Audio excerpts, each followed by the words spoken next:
Hey folks, Scully Nomad here, hope you are well. So we're doing an oil change today, oil filter and fuel filter. So it's a nice easy job to do really. We have a new car reader, which I do recommend. All the products are in the description below. I went with the Shell Helix Ultra. It is Dextos 2 recommended. Got the word Vauxhall on it, so that would do. It's something that I've used for a while now. I did do a Facebook poll and discovered quite a few different options, so I'll put the top 3 popular ones in there. We're going to be using the Bosch filters because they're the premium ones, and we're going to be using the Liqui Moly diesel system cleaner.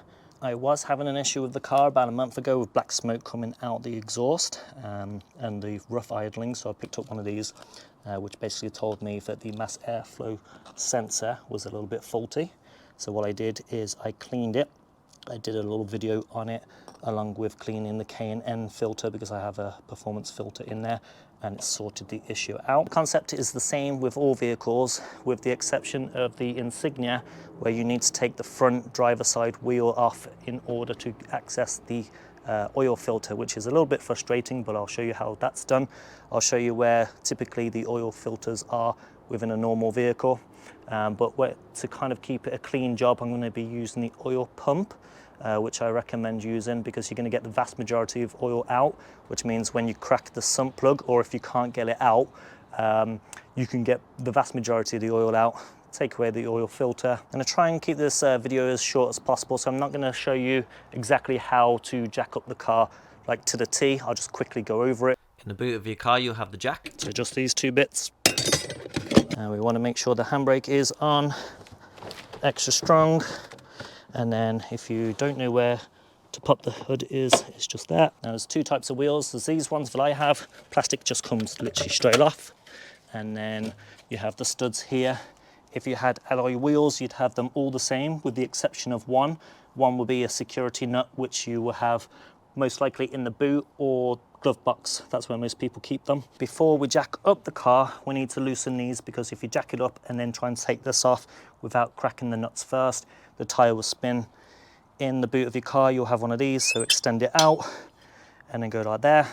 I'm going to be using a breaker bar just because it's better, and I'm using a 22mm socket, but it's a case of just pulling it on and then lefty loosey. So you can either bend your knees and pull up and break it, or you can lean on it if you prefer, like so. Just watch your hands. There we go. Taking the tyre off is just for the Insignia because this is where the oil housing is. Most of them are just in the central of the car. The scissor jack's very easy to use. Go left to go low, go right to go high. And then underneath the car, you're looking to put this groove along this bar here. Checking the back wheel, make sure it's chalked off. Put the scissor jack to the side here for extra support, and that's on there. We're looking nice and level to each side. And then we're going to take the tyre off now. If you broke them enough, then you should be able to just twist them. Okay, just go all the way to the end with them. Leave the top one in for now.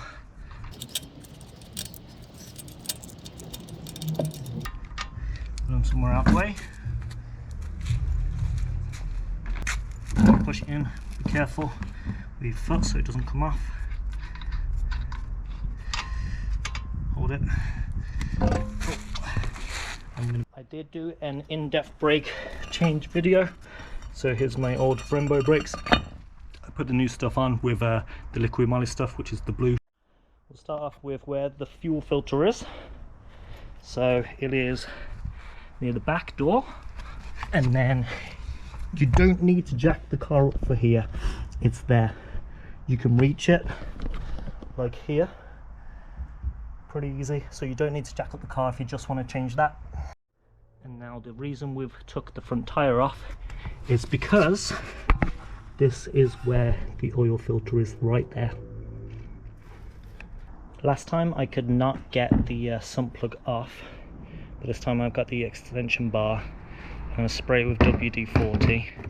But yeah, you're meant to change these each time, but the other one's rounded off, so you'll see in a second.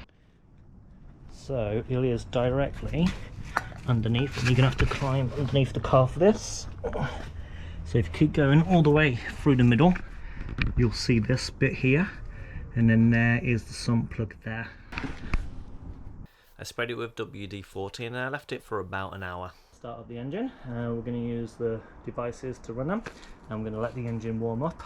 Are interested in this type of thing, so I have cleaned the K&N filter. I cleaned the mass airflow sensor last time. I've cleaned the EGR valve, which is down there. That was quite a popular video, and my last full service I did to change the coolant around, and I've done a few other things. So if you want to check out the channel, the reader just goes into the port down here. It can only go one way, which is this way, and then we need to start the car and have Bluetooth on our mobile phone. So far I've been really happy with it. I picked it up off Amazon. It was about £68. I'll put the link in the description below so you can check it out yourself. That goes for all of the rest of the stuff I'm using today. Now, I'm not sponsored by any of these companies. I don't know anybody who works for them. I didn't get any special discounts or anything, and I paid full retail price. But the scan tool and the shell oil, very happy with. And of course the pump. Now I'm just scanning away, so I don't want any nasty surprises for the MOT. And so far so good. So we're just going to take the dipstick out. So this is the way I'm getting the oil out. It takes me a long time to do these videos, guys, so if you could just like the video, that'd be very nice. This is how much work goes into it, so it takes about 8 to 12 hours to make a video. So thank you for liking the video, and welcome if you're a subscriber. Let me know what you want to see. Back to the video. But this just goes in the dipstick, right down there. This bit goes on the top there. And you simply pump and let gravity do the rest.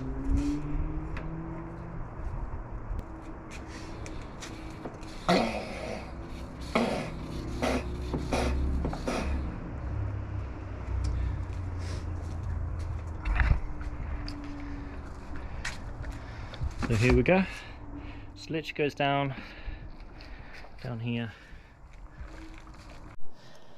Now this way you're going to get most of the oil out to save the mess. This one is a 7 litre one. In the Insignia it is 4.5 litres of oil, but each mark is 1 litre. So we're just going to wait now and let it all pour in, and it will just start filling up.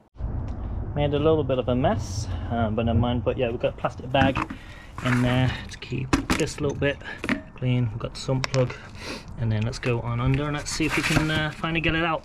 One size down, so this is a 13, I think it is. Anyway, we're getting it over and trying to use the breaker bar.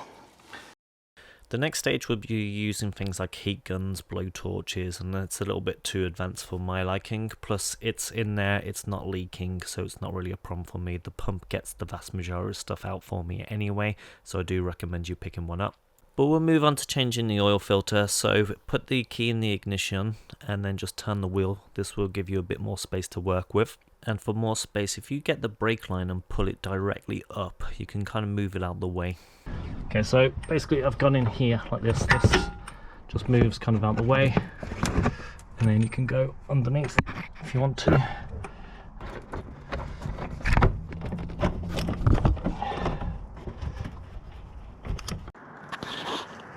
Now that we've broken it, and we can basically just do it more or less by hand. I'm going to put a Pringles, of all things, underneath to make a little funnel, and then we want the bin lined just here, and then we need to undo it. The Pringles can is to try and stop the mess as much as possible. Last time I did use a plastic bottle, but you can see it's a little bit too short.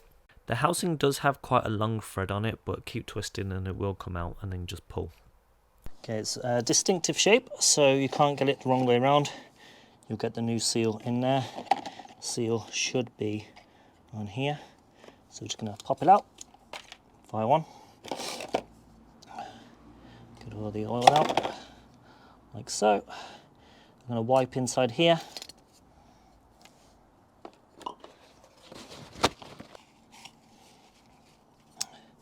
Just so it seals better, you can just dip it in the old one, like so, and pull it around.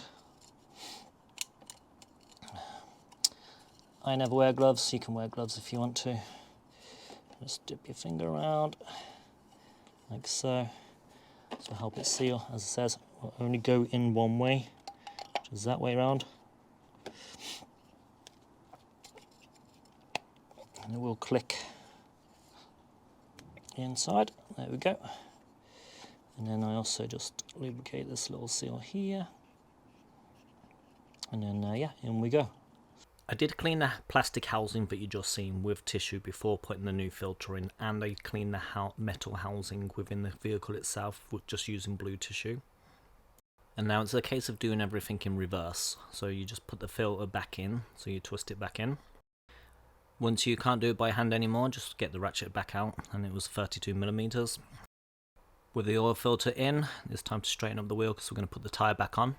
If you did remove the brake line, and then just place it back in. Now I'm going to throw the tyre back onto the car, so just hand tighten the nuts. You don't need to tighten them all the way because we'll drop the car and then we'll tighten them up again. Now we'll go on to the fuel filter. So before you drop the car, although you can do this job on the floor, it's just easier because you got the space. Screwdriver here, or like something like a set square, and then what you're going to do is you're going to twist it to unlock it. Okay, so it's got this little screw here. Make sure you have a container underneath, and I always put cardboard down if you've not noticed already. This one is a 36-inch, so what you want to do is just break it a little bit.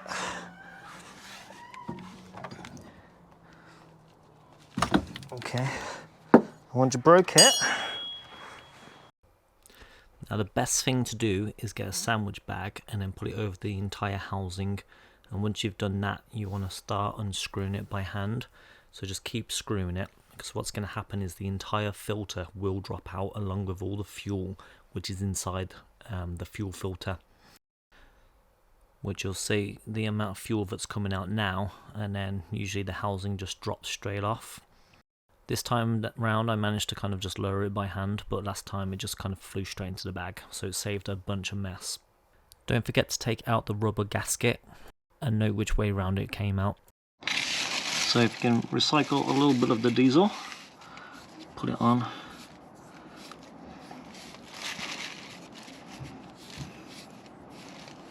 And then so the gasket is like a one single layer on the one side and a double kind of layer on the upper side. And now I've just replaced it the exact way it came out originally, so whoever had the car before me, if they installed it the incorrect way, I mean, you got a 50-50 chance and it's not leaked. So but yeah, you want to dispose of the diesel that you catch in the bag. Don't put it back into the fuel tank because it will have a few contaminants in there. The cartridge itself will only fit in one way, and what it will do is it will click into the housing. And it's a simple case of just screwing it back in and then tightening up the little screw. And it's as easy as that. As I said, you can actually do this from the ground, so you don't need to jack up the car if you're only changing the fuel filter. At the moment, that cartridge is completely empty with fuel, so if you try and start the car now, it probably won't work. So what we need to do is we need to keep switching the ignition on and off. So don't turn the engine, just the electric part, and you'll hear a winding sound. That's the fuel pump.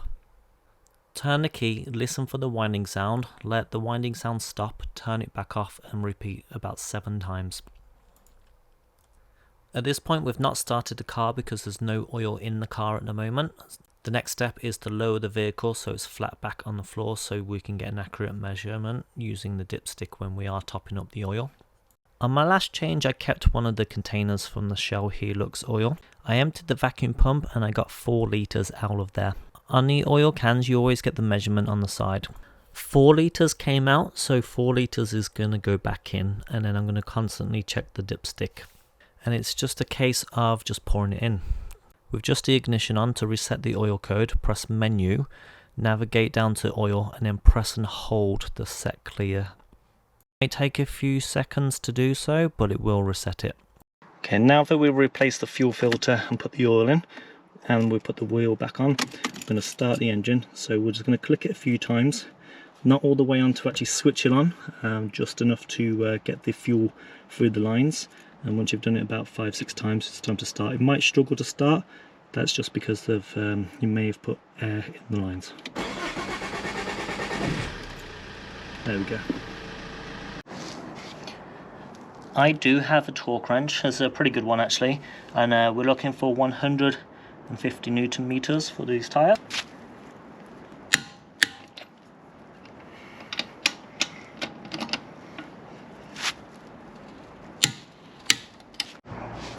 put the plastic trims on. You've got this little indent here.